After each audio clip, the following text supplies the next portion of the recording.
Welcome to our book club discussion. Today we are talking about nuts, a Southwest Airlines crazy recipe for business and personal success.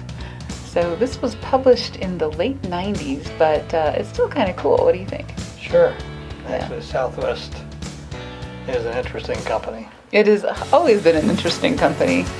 During business school, I did a financial analysis on that company. Fantastic. So you'll have all kinds of cool insights. Well, I don't know about that. That was a year or so ago. Cool. So first impressions. I like their style. Do you? Sure. There's a lot of people that like their style, and the interesting thing is that they do a lot of really cool practical things, but the things that people pay the most attention to and the things that get the most media are fairly superficial things. Well, I started flying Southwest when they shortly after they became an airline. Mm-hmm. And, I like the way the stewardesses dressed at the time. That's They what were they were called. stewardesses at the time, exactly. So that's fun. Okay, so I like to kind of talk about some of the reviews that other people put out there, just because it makes it kind of interesting to see what other people thought of the book as well, right? All of us guys in flight school were flying back and forth to places. Always rode Southwest. Just for the purpose of writing Southwest, because exactly. Yeah, right, okay.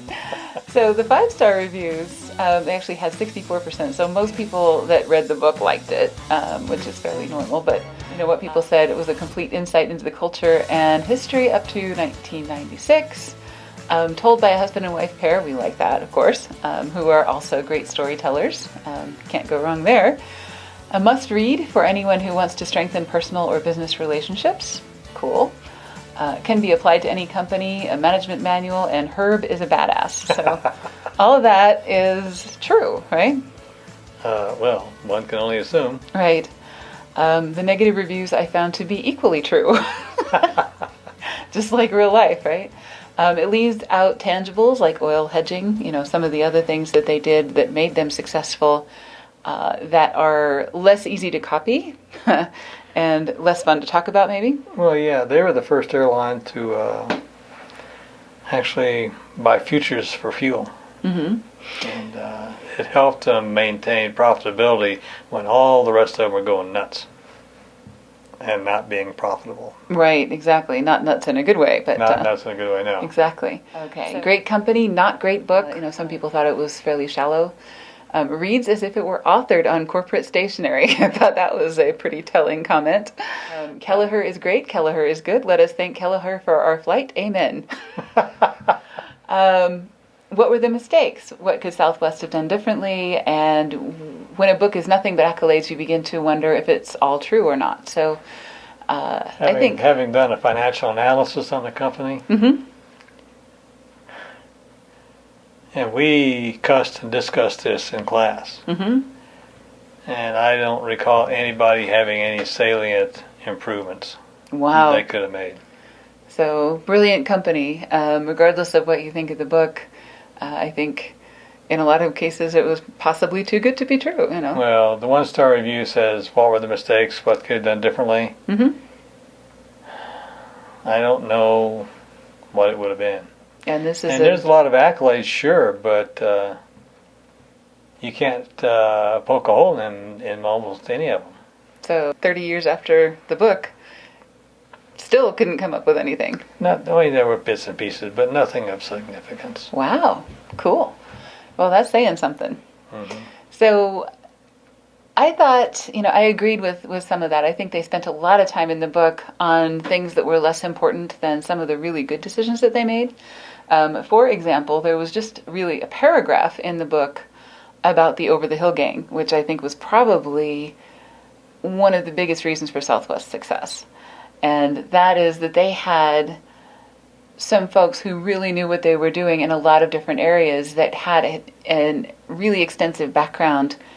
And this was in 1971, right? Yeah, but you look at all these people and all these companies, and if you could run off in a tangent that direction real easily if you just did more than a paragraph. That's true. But the fact that they had Lamar Muse, who was one of the very first flamboyant CEOs, he was even before Herb Kelleher. Mm-hmm. You had Dick Elliott, who was a marketing guru for airlines before airlines knew how to market.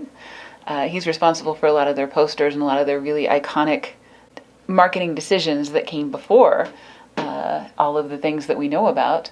Jack Fidel is their DOM, and he came from Braniff Airlines. Brilliant guy. I think he was instrumental in some of their decisions on standardization and other things that kept the maintenance quality high and the cost low. Donald G. Ogden, who had FAA relationships up the wazoo, as they say, which is really important if you're an airline. Exactly. And Bill Franklin, who came up with some of their innovative procedures, including fuel hedging and their turn process and other things that they are really famous for now. So, yeah, I mean, they decided upon one aircraft type, period. Yeah. And that just fixed their maintenance problems across the board as far as differences. Right. And of course, the focus on marketing, which is what we love and what we're really into, is what we're going to mostly talk about today. But I had to put in a slide about the Over the Hill Gang because you have to have the fundamentals right, or the marketing stuff doesn't matter as much as people think it does. I mean, everybody sees the marketing stuff, but you got to have good bones for marketing to work well, because good marketing will make a bad product fail faster, right? Exactly. So if you start with a good product, then the marketing has a chance, right? Okay. The outrageous vibe. So this is what you were talking about, the 1970s stewardesses, as they were called in the 1970s. That's what they were. And this kind of an ethos really attracted a certain kind of person who was a lot of fun and having a good time, and in the 70s spirit of things, the Woodstock look and feel and everything else. And that worked for them for a really long time. And then in the 90s, probably after the book, they kind of went to the khakis and collared shirts and a more techie vibe, I guess. Found out that didn't work for them. Right. And now, this was actually in 2016 that they did a Project Runway shoot, which was really cool, with their new uniforms, which are kind of back to that edgy, modern, cool thing, which is what was edgy, modern, and cool in the 70s versus what's edgy, modern, and cool in the 2016s.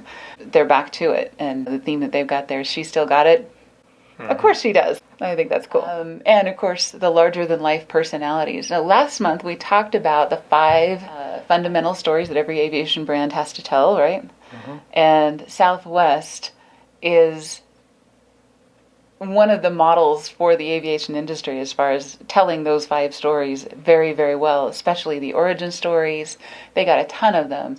All of those stories, they have incredibly well done, and they're a culture of storytellers. So the first story, of course, you've got the Malice in Dallas, and I'm going to read you just a tiny bit of that. Read? 246. Yes, I am. Oh, heavens forbid. I know, but it's good. The power of a great story, right? And this was before we came up with that, right? Okay. Malice in Dallas is now an epic story thousands of people inside and outside Southwest Airlines know almost by heart. The rambunctious alternative to the drawn-out, boring, lawyer-enriching, $500,000 courtroom battle was, probably more than that nowadays, was exactly the sort of antic that Americans had come to associate with their favorite maverick airline. Everybody won. The companies got great publicity, the media had a field day, charity got $15,000, a $10,000 check was presented to the Muscular Dystrophy Association, and a $5,000 check went to the Cleveland Ronald McDonald House. Everybody had a blast. Most companies have stories to tell, but most are not good storytellers. When an organization doesn't tell its stories well, it limits the influence that in the marketplace and misses out on opportunities. Well, actually, I'm just going to read that first part and then cut off. But Okay. Cool. Okay, so Malice in Dallas. And everybody in the press at the time during the 70s, 80s, and 90s could not say enough about Herb Kelleher. He was on the cover of different magazines, and everything he did, drinking wild turkey, smoking cigarettes, all of this stuff, he was doing things just about the opposite of every other executive at the time, and it was Making it work. making it work, exactly, standing out. And because of their style that's been consistent over all this time, when there is a road bump, or what do you call it, a speed bump, they handle it with style. Right, exactly. And just as famous as Herb was outside the company, Colleen Barrett was inside the company. Everybody would get emails and letters and cards and everything else, mostly from Colleen, who was their head of HR, essentially. She had a different title. That was what she did, and she pretty much ran the company because the company is about people. She made it so. She said, we're in the customer service business. We just happen to fly airlines. And Airplanes. I think we happen to fly airplanes. And I think people who fly airplanes these days tend to forget that. They think they're in the airplane business, or they think they're in the transportation business. But unless you're flying rubber dog poop out of Tokyo, what are you doing, right? You're flying people, and those people can make different decisions. Right. Okay, so yeah, we are not in the rubber dog poop business. We are in the people business, and that's really what it's all about. Anybody can provide transportation. Not everybody can provide a good relationship. So that's really what this is all about, and how they created a neat corporate culture. Cards and gifts. So they send 75,000 greeting cards a year, and this was in the 90s. I'm sure it's more than that now. Of course. And that is to customers, that is also to employees, that's to suppliers, that is to everybody. You're reading again. Yes. So this is a story about Terry Moose Millard, a Southwest pilot, remembers how the company had touched he and his wife in a very significant way. I've been with Southwest for 2 years and I had cancer. The first time I was out for 3 months when they removed a kidney. After about 6 weeks, we received a big package from Herb and Colleen. It was a big cheesecake and some doodah stuff, and it was the first major representation that in this company no one is forgotten. When I was out the second time, it was for 9 months. The same thing happened, but a different package. We know this is a business, and the chances that these gifts were part of a bigger system. But the point is, the company cared enough to put in place all the expense and all the resources that it took to make this happen. We are constantly blown away. We get gifts out of the blue from Colleen. I don't know how she decides, but suddenly this thing will arrive, and it's not happenstance. I ask myself, how can a company of 25,000 people, and someone at Colleen's level, remember people so specifically? And I know that I am not the only one. It happens to a lot of people. The way that happens, and you can do this too, no matter how big or small your company is put systems in place so that when something happens that needs flowers or a gift or a card or whatever, anybody in the company will send Colleen a note saying, this person's in my department, this is what's going on, and this is what they would really like. So it's not necessarily Colleen, but it comes from their level, and they provide the resources and the mechanisms and devote the time to really take care of their people, right? Yes. So I think that's just incredibly cool, especially since one of the things that's a criticism of airlines nowadays is that they have no soul, and that it's such an impersonal experience. But if you take care of your people like that, then they're going to take care of your customers like that, right? So that doesn't just happen on Southwest, right? But what that does is it provides a environment where people can really express themselves and be themselves and feel cared about and care about your customers. So they have two things that they like to hire for. One is humor and the other is unselfishness. And they actually have a method to their madness, right? Of course they do. Of course they do. So, okay, to test for unselfishness, Southwest uses an exercise that is not all that creative in itself, but it's the analysis of the applicant's approach to the exercise that makes the powerful hiring tool. The interviewing team asks a group of potential employees to prepare a 5-minute presentation about themselves and gives them plenty of time to prepare. As the presentations are delivered, the interviewers don't watch just the speakers, they watch the audience to see which applicants are using this time to work on their own presentations and which are enthusiastically cheering on and supporting their potential coworkers. Unselfish people who will work to support their teammates are the ones who catch Southwest's eye, not the applicants who are tempted to polish their own presentations while others are speaking. I think that's incredibly cool. And incredibly sneaky, but, the cat's out of the bag. Most people know that who interview at Southwest, but they have other tricks that they use. But you can set up some version of that if you are hiring people to see if you really want people, then you want to give them some exercise in which they have to interact and see if they help the other applicants or if they just help themselves during that exercise, right? I suppose. You disagree? I think you miss out on a lot of good people by doing that. Yeah. Well, it depends on what you're hiring for, but if you're hiring for someone whose primary role is to take care of people, I think that's an excellent way of doing it. Don't you? Not necessarily, but it doesn't matter what I think. Well, what do you think? That's what we're here for, is to share opinions. So. Sure. I don't think that's I don't think that may work some portion of the time, but I think you eliminate a lot of people that would be very good in those situations. True. Right, and that's not the only thing that they do. Obviously there's... Sure, it's not. a lot more to it than that, but it is a nice way to test for that. But I do like the idea of hiring for attitude and training for skills.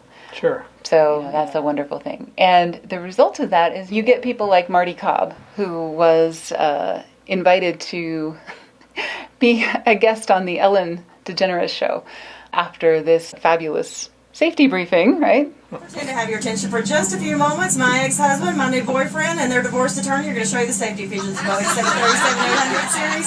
It's been a long day for me. To properly fasten your seatbelt, slide the flat end of the buckle. To release, lift up on the buckle. Position your seatbelt tight and low across your hips like my grandmother wears her support bra. If you get mad and you want to take your toys and go home, there's 8 ways to get there. 2 forward exit doors, short wing window exits, 2 rear exit doors, signs overhead, disco lights on the floor lead each exit. Everybody gets a door prize in the seat back pocket in front of you, along with 30 diapers, chewing gum wrappers, banana peels, and all the other gifts you leave for us from time to time. It's a safety information card. Take it out, check it out. You'll notice in the highly unlikely event that the captain lends us near a hot tub, everybody gets their very own teeny-weeny yellow Southwest bikini. One size fits all. Take it out only if told to do so. Place it over your head, wrap that strap around your waist, buckle it in tight, and pull the tighten.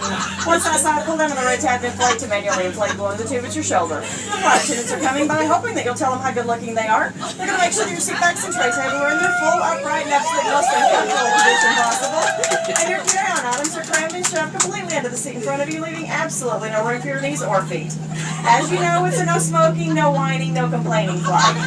It's a please and thank you, and you are such a good-looking flight attendant flight. Smoking is never allowed on board of Southwest. If you're caught smoking in the lavatory, the fine for that's $2,000, and if you want to pay that for your airfare, you should have flown somebody else. If we do make you that nervous the next hour and a half, you're more than welcome to step outside. We don't discriminate at Southwest. We have a special smoking section just for you. We'll even show you a movie tonight. We have Up in the Air. And the flight attendant serving you, her name is Wendy, and her motto is, if you can light it, you can smoke it. Federal law prohibits tampering with, disabling, or destroying any smoke detector or webcam in either of our laboratories. Federal aviation regulation requires passenger compliance with the lighted passenger information signs and posted placards. Basically, just do what we say and nobody gets hurt. And although we never anticipate a loss in cabin pressure, if we did, we certainly wouldn't be at work tonight. But if needed, 4 oxygen masks off the compartment overhead. Stop screaming, let go of your neighbor, pull under that plastic tubing is fully extended, place the mask over your nose and mouth and breathe normally. To activate the flow of oxygen, simply insert 75 cents for the first minute and 50 cents for each additional minute.